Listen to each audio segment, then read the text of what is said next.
Good morning. We're learning more about a murder-suicide in the town of Alden that ended with the death of a couple over the weekend. Plus, hear why there's a new push to get some inmates released from jail early. And wait until you hear just how much many Western New Yorkers are saving by not having a June primary this year. Good morning, everybody. Coming up on 5 o'clock here this morning. Andy said it well earlier. It's raining like buckets out there. Yeah, it's dumping down on people. Yeah, it's difficult to drive. I know. Let's go right to Doppler, because if you're up watching us maybe a little earlier than you normally would be, you're probably in some of the north towns or right along the lakeshore. You can. Well, this morning we're learning new information about a murder-suicide in the town of Alden. The Erie County Sheriff's Office has confirmed that a man and a woman, both in their 40s, were found shot to death inside their home. The incident happened around 12:30 Sunday morning on Sandridge Road. Deputies also tell us 3 children were inside the home at the time of the incident. All of them are safe this morning.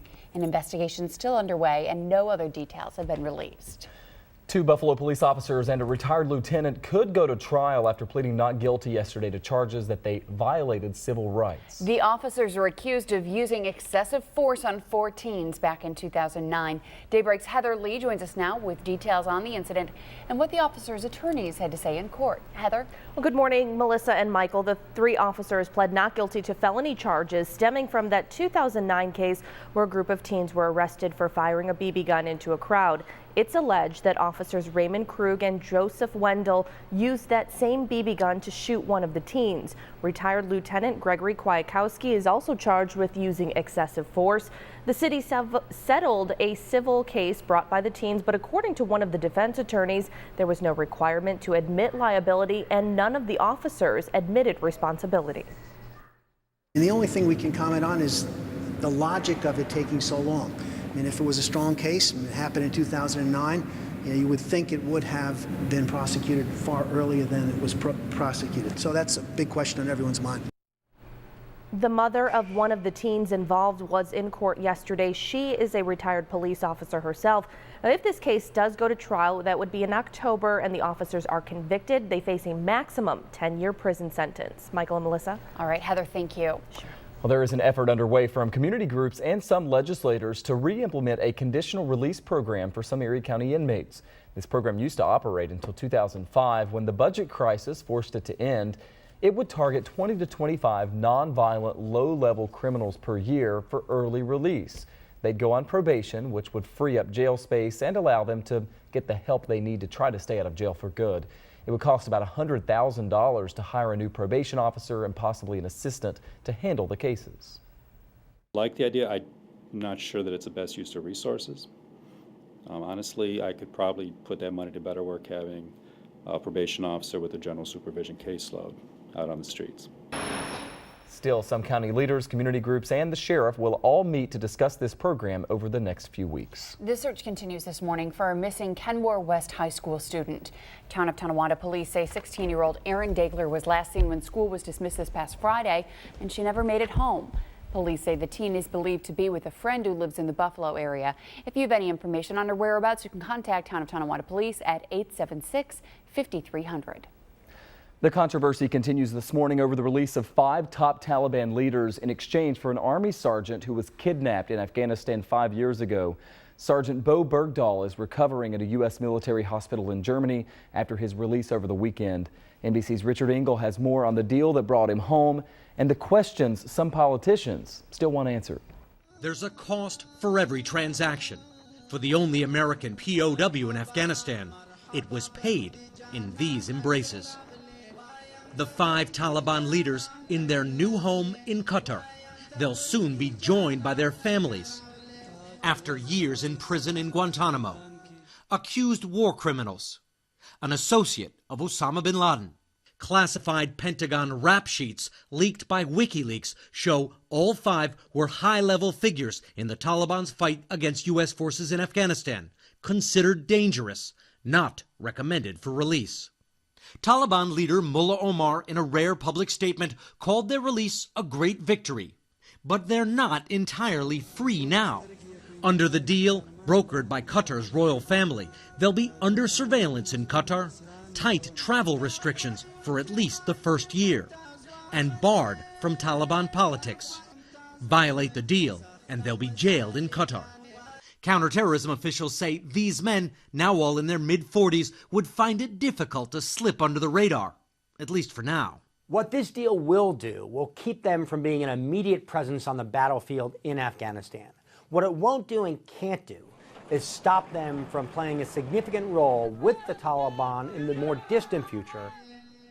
Another official was more blunt, saying if these men ever again pose a threat, they won't be recaptured. They'll be killed. This could have ended very differently. U.S. military officials tell us they repeatedly considered launching a rescue operation, that many times they knew precisely where Bergdahl was being held, in a house in a village in Pakistan, very close to the Afghan border. But they determined it was too risky to launch the rescue operation because if anyone inside the house heard helicopters approaching or soldiers on foot, they could have killed the hostage.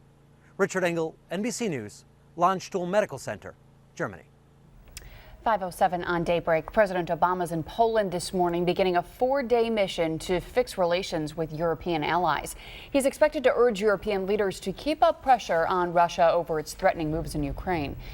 The president will also attend a G7 summit in Belgium, which was quickly arranged after leaders decided to boycott a meeting Russia had been scheduled to host this week. Well, 3 weeks from today, voters across New York State will head to the polls for primaries in Decision 2014, but not here in our region. And it turns out that's going to save us a lot of money. That's right. State lawmakers couldn't agree on when to hold the primaries this year on a single day, so we're going to have 2 separate ones instead. One primary later this month is for congressional races.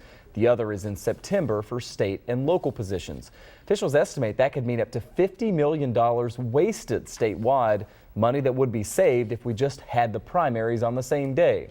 Here in Western New York, though, we've learned that we won't have to spend that extra money after all, because our congressional candidates are all running unopposed in their own parties. Republican Chris Collins doesn't have a primary opponent, and neither does his challenger, Democrat Jim O'Donnell. The two will face off in the fall. Same with incumbent Democrat Brian Higgins, who will face Republican Kathy Wepner come November. Neither has a primary challenger. And in the 23rd District, not a single Republican challenged Congressman Tom Reed. He will face Democrat Martha Robertson, the only Democrat to officially run. The Erie County Board of Elections told us that if there had been any federal primaries here this year, it would have cost the county between $200,000 and $250,000 extra. Again, money that will be saved here, but not in other parts of the state. Members of 2 parents groups in the Buffalo School District are calling on the state to do something about the failing schools. Members of the District Parent Coordinating Council and the group We the Parents of Buffalo held a rally to voice their concerns. The state approved a corrective action plan last September that called for the creation of more than 2,000 seats in good standing schools by the fall of 2014. But that plan collapsed, and now they want the state to step in and help. We're here because ultimately, as parents, we're fed up with the district offering us as a solution, moving children from one failing school to another failing school. We feel like at this point that the district is taking the most vulnerable students in the district, and as opposed to creating solutions that get better educational outcomes, they're making decisions that work in the best interest of the district. Radford says that they want the state education department to issue a consent order now, forcing the district to make accommodations for students in failing schools. And if you were outside around dusk last night, you may have noticed a pretty sight that lit up the skies around Buffalo. Take a look at this photo. It's a double rainbow. A lot of people talking about it on social media yesterday. Certainly a very nice way to end a beautiful day. Seems like it sort of ushered in some big changes, though, because this morning it is sort of a mess out there. Oh, yeah. I tell you what, North Towns, are just getting dumped on. We referred to it as buckets. The airport just in the last hour had just under a ½ inch of rain. I mean, that's a lot of water. I was driving in on the 33. There were still workers on the outbound 33 doing work outside. It was pouring. I mean, you could barely see. They're probably not there now. Or if they are, wrapping things up. They are very wet. Yeah. Let's go to Doppler. We'll show you where it is, and keep an eye on Doppler for you throughout the morning. You called it yesterday saying everyone's going to get wet today. Yeah, this was going to be the wet day today. Certainly Mother Nature providing that lawn watering for everybody. Yeah, don't forget the umbrella today. All right. Got it. At 5:15 in this morning's ways to save, some of the top bathing suit deals this season. And in 2 minutes, what investigators say they've recovered inside the cockpit of a plane that crashed outside Boston last weekend. And coming up new at 5:30, why Bills player Marcel Darius is in trouble with the law yet again. We'll tell you the impact this incident could have on the entire team for the upcoming season. It is 5:12 and 66 degrees. We're back with more Daybreak in just a bit.